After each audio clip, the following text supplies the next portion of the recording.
Honestly, it is not done with buying a good printer or with choosing a good lab.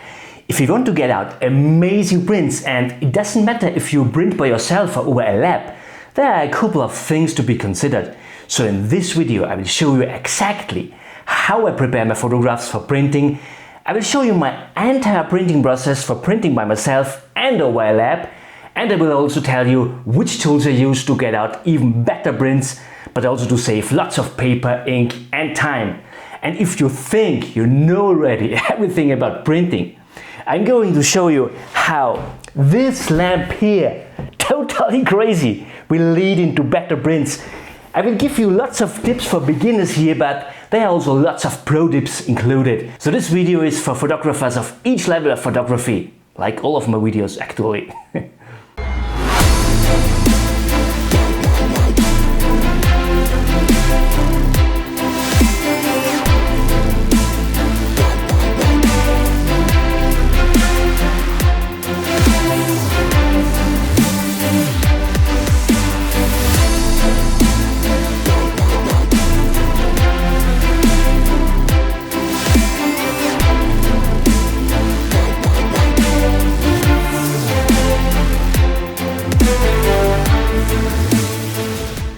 Hi my friends, very nice to see you. I've got so many questions about printing, about how to prepare a photograph for printing, how to get managed that the photograph on the paper looks like that, what it looks on your monitor, and generally how to get out better prints. So I would say let's go through my entire printing process. And the printing process doesn't start with the printing itself, to be honest. This is important because many photographers think they shoot hundreds or thousands of photographs over the years and then they just have to print them as they are. But the printing process starts already out on location. This means I try already to imagine how my scene will look as a print. I even think already about on which paper I want to print finally when I'm out on location. There will come an own video about paper choice, so I will not go into detail here. But what you should definitely consider on location is the color space or the depth of colors. I got a question if it is better to photograph in sRGB or in Adobe RGB. We will talk a bit more about color space later. Just quick, I would highly recommend to photograph in RAW, not in JPEG. This offers us the highest amount of information for our image, and then we don't have to care about the color space out on location, because a RAW file contains more colors than sRGB or Adobe RGB do. So I never touch this setting on my camera. Well, having our photograph as a RAW file allows us to process it exactly in that way we want, and we have to process it when it's a RAW file. I use Adobe Lightroom therefore, and in some cases also Adobe Photoshop, but just for tiny changes. I will not go into detail about how I process an image exactly. There is an older video on my channel about my full process about landscape photography, from planning over photographing on location, and finally how I process. I will link it up there in the corner for you, that you can watch it after this video. But what I will show you is how I prepare an already processed image for printing. We'll talk about that in a minute. Before we just think about printing, we need to get rid of one of the biggest mistakes that is done in printing.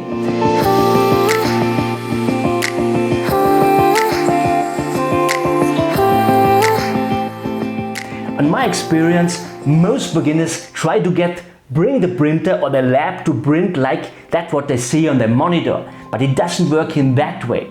If you try it like that, your prints will always look different to that what you see in your monitor. What we need is the opposite. We need to bring our monitor to show what the printer will finally print. And just quick here, what we need therefore are two things. First of all, we need a monitor obviously that covers most of the color space that is used in our final print step. Not each monitor is good enough, so this is really important. And here comes color space in the game. And let's hold it simple here, there exist different color spaces. The difference between them is just the amount of colors which are possible. sRGB contains less possible colors than Adobe RGB, what contains also less colors than PhotoPro RGB does. I know this sounds already complicated, but it is really simple, you will see. As we already mentioned, in our RAW file we don't have to care about the color space. All the colors are saved in the RAW files, all colors that are provided by the sensor. But the thing is, our monitor will show just those colors that it is able to show. And you guessed it already, we need a monitor that is able to show most of the colors our printer is able to print. We need a good monitor, but you don't need the most expensive monitor therefore. What I do is I just look at two things at the monitor. First of all, I get sure that it covers at least 100% of sRGB.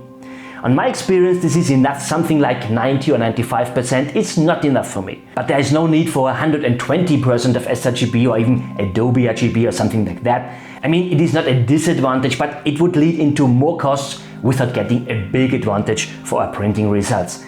If you're unsure which color space your monitor covers, just go to the manufacturer's website and have a look. And if you find something in the specification like 100% sRGB or even more, you are safe. So 100% of sRGB minimum is recommendable. And the second thing I consider for the monitor, really important, is the panel, because there is a big difference in the image quality. And you also find this information in the manufacturer's website. Also here, yeah, I think the video would get hours too long if I would go into detail everywhere. So just quick, the most important things. You might know this from cheaper screens when you look like that. So you will see different contrasts and colors, and that is not really useful for image processing, right? We want to have constant contrasts and constant colors. And how good your monitor is possible to manage this depends on the panel it uses. I will try to hold this as simple and as short as possible.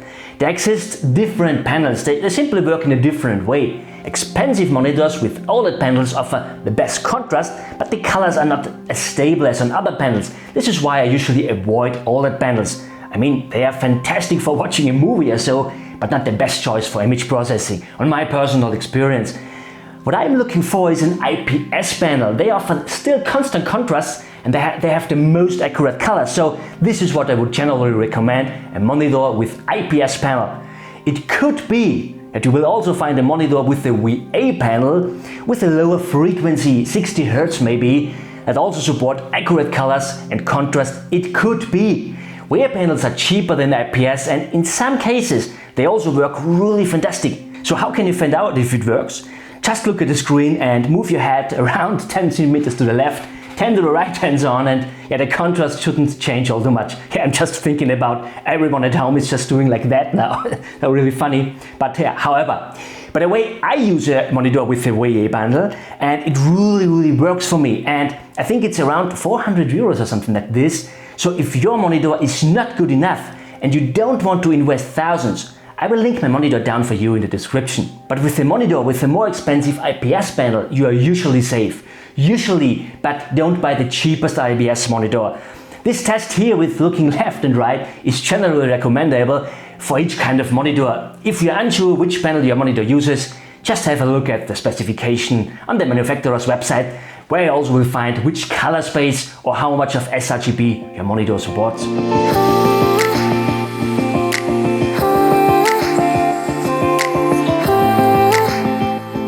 Well, we need a monitor that is good enough for printing, but the best monitor in the world will not be useful if it's not calibrated. And here's the next mistake, what I've seen already so many times. You always need to calibrate your monitor, independent on the manufacturer's calibration. Because the thing is, better monitors are already pre-calibrated by the manufacturer. Again, pre-calibrated. So what does this mean? This doesn't mean more that it is calibrated that much that it can show all the colors and all luminances that is considered in the specification of the monitor. But it is not calibrated to show exactly those colors you will finally get when you print. That's really important to understand. You always have to calibrate your monitor. So how do I calibrate my monitor? I use this Spider X Elite here from Datacolor. I had a Spider Pro 5 before. I was also really happy about it, but yeah, what they don't like is that when you drop them down, so really be careful here. And it is really handy to use. I just start the software, plug in the USB connector, I hang the Spider X on my screen and just start the software. That's it. How simple is that? And as the behavior of electronics changes over the time, so electrolyte condensators for instance, dry out over the time, and this leads into different voltage of different electrical circuits. And to make a complicated story short and simple, this simply ends up that you have to calibrate your monitor all few months to hold it on a calibrated level. I don't experience big changes all few months, to be honest, but you know, for me there's really a difference already if I dig a slider a little bit more to the left or right in Lightroom, so I really want to work with accurate colors. By the way, what I like at the Spyder X Elite over the Pro 5 is it considers ambient light. So finally you get out even better calibration results. I will put you a link of this calibration tool of the Spyder X down in the description for you.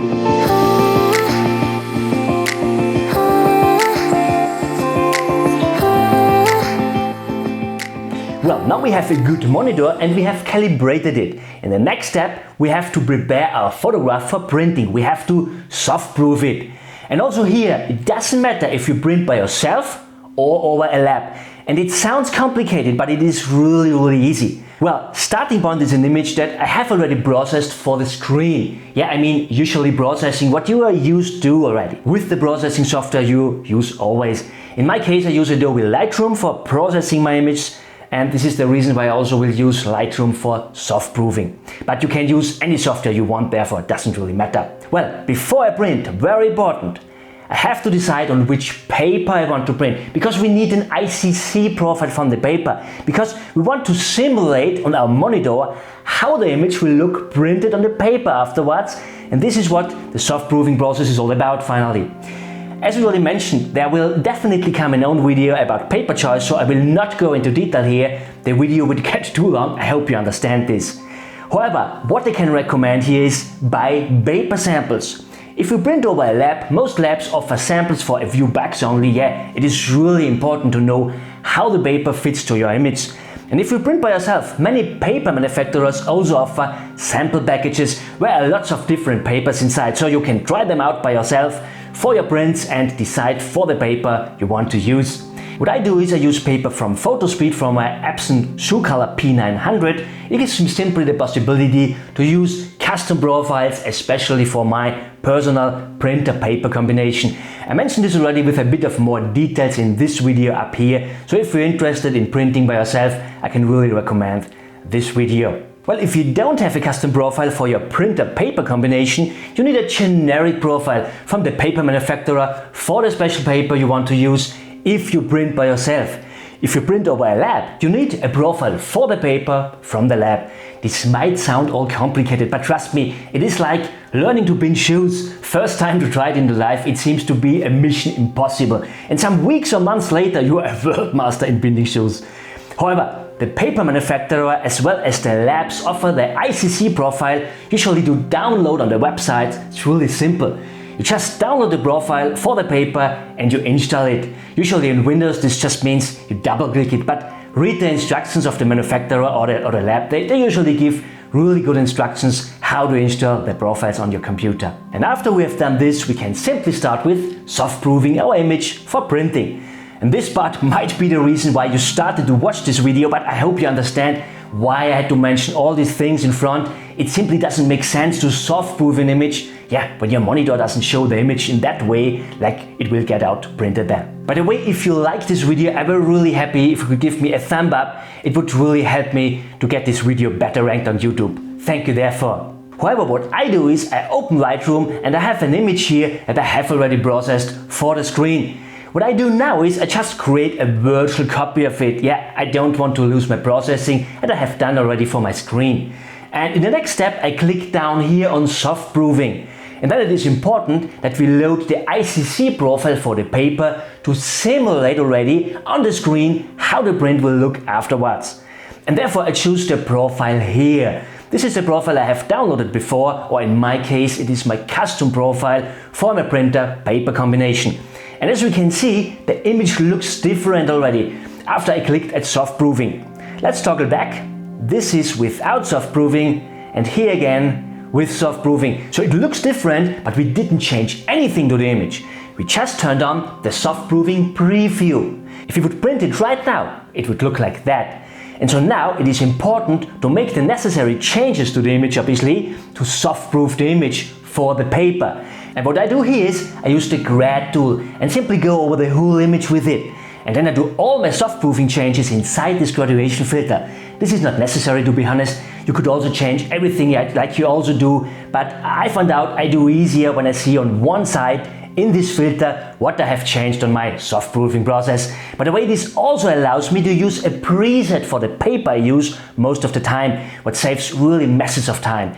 I don't trust the preset 100%, but on my experience it is at least a good starting point. But yeah, that's just a question of organization. The histogram is a very important tool for our soft proofing process, and to be honest, I've read so many confusing, wrong information here in different books. Mainly it is recommended there to have a spreaded histogram. Means each of your photographs should have shadows, midtones and lights, but on my experience I would not take this as a golden rule. I have image without all too many lights. I have also image without all too many shadows, or even without shadows. So yeah, like this image here for instance. We have no shadows here, yeah, also nearly no midtones. 95% of this image are light.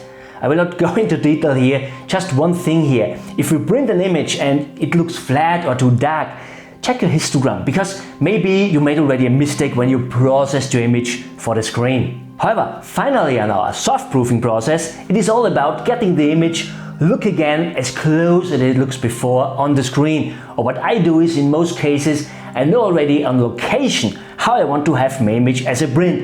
And to be honest, it takes a while to develop a sense therefore, but I can highly recommend at least to think about your print when you're out on location. Learning by doing really works here, but yeah, you need patience therefore. Well, let's do the necessary changes here.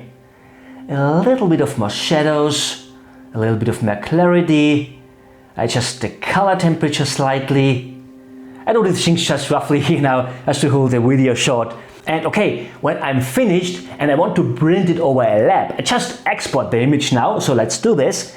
I choose TIFF, or if the file size gets too big, JPEG with 100% quality should also be enough. Very important here is to dig off the output sharpening, this is what I do, or you could also change it to matte or glossy, depending on the paper you use. But I would not over sharpen it. We managed the sharpening already in our processing. And before I show you a new tool I use for some weeks now to get my prints out even better, let me show you quickly my process, how I print by myself over Lightroom.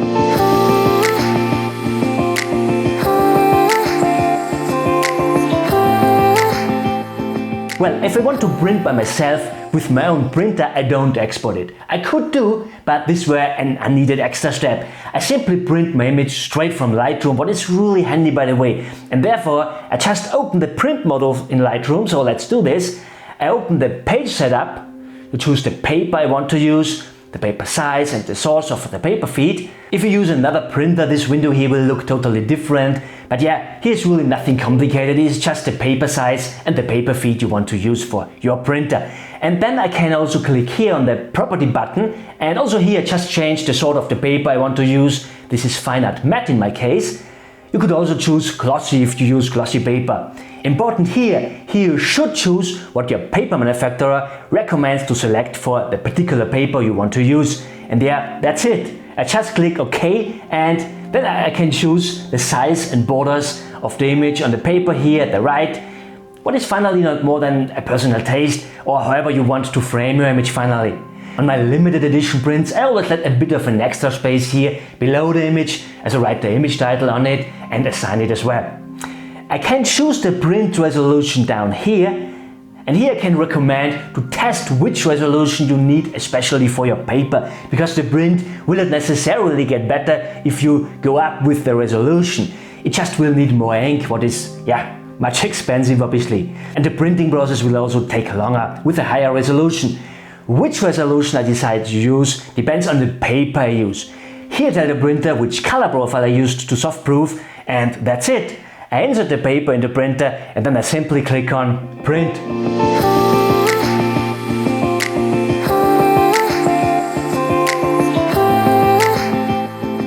So yeah, we got out a fantastic print right now, but we are still not finished. The thing is, soft proofing is fantastic, but it is not a 100% thing. There's always a little bit of adjusting and fine-tuning necessary afterwards. Maybe it got a little bit too dark or too warm or something like that. When I print by myself, I always print a couple of test prints with F4 only, always with tiny changes between. Yeah, this is my fine-tuning process, and it makes really a big difference.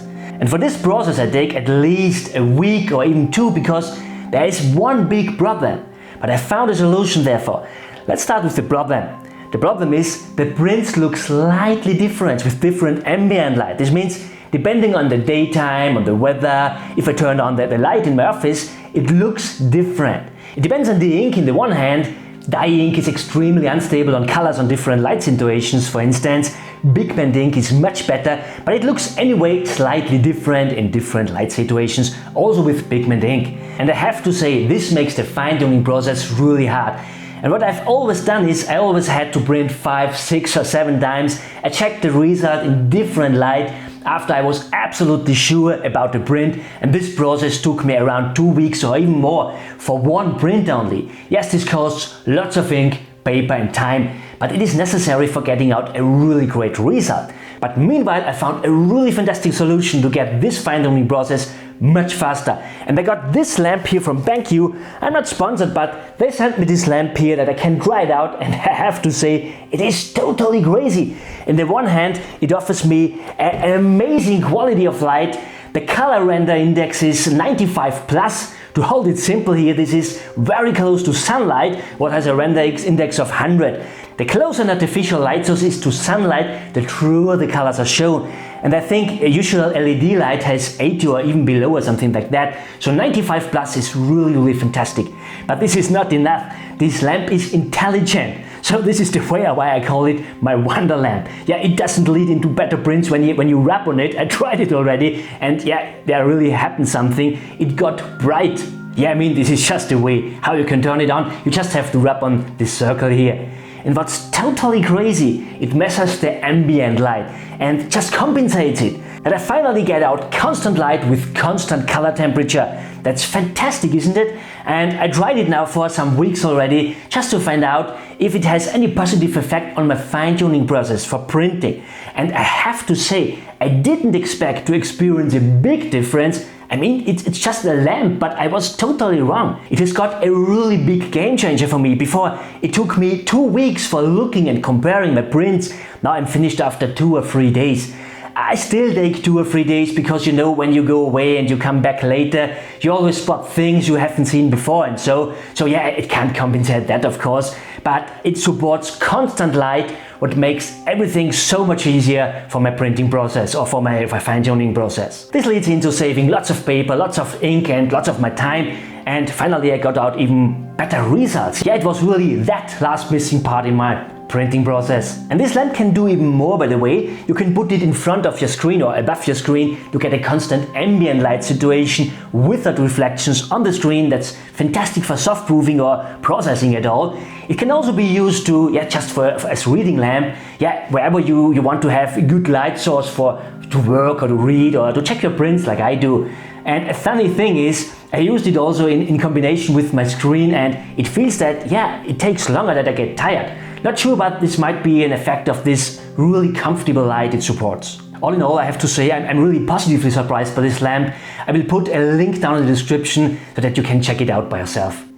What a long video, sorry therefore. I really tried to hold it as short, as simple as possible. But however, I hope it was useful for you. Give me a thumb up if you liked it, and don't forget about your friends. Share this video on Facebook and Instagram. Give your friends also the chance to improve their prints. Thank you so much for watching. See you next Saturday. Bye. I'm the landscape you need to see. You are the artist I'll never be. Stay with me and I have no doubt you'll make a painting that makes you proud.